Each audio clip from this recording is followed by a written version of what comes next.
Yamaka Waga, syair ke-19.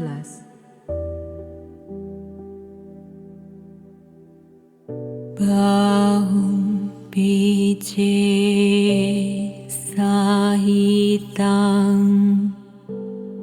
basamano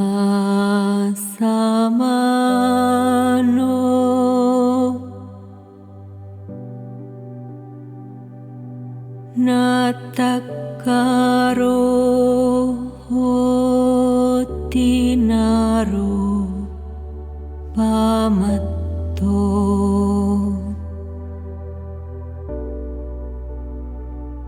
Opo wagawo kanayang paresang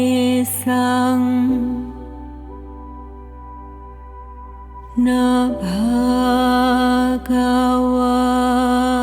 sa manyasaoti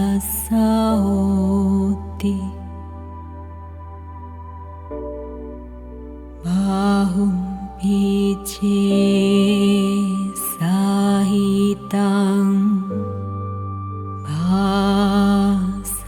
basamano,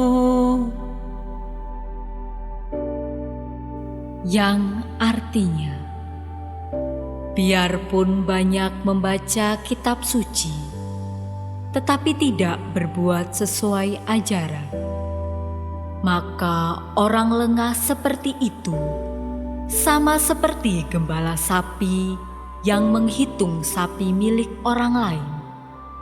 Ia tidak akan memperoleh manfaat kehidupan suci.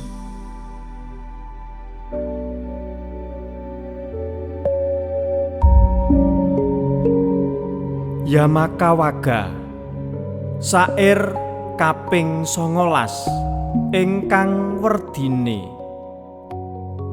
Sanadyan akeh maca kitab suci, nanging ora tumindak ingkang jumbuh karo piwulang. Wong ingkang lena kaya mangkono iku padha dene karo pangon sapi ingkang mung seneng ngitung sapi darbek ing liyan. Dheweke ora bakal nemu apa-apa jroning panguripan suci.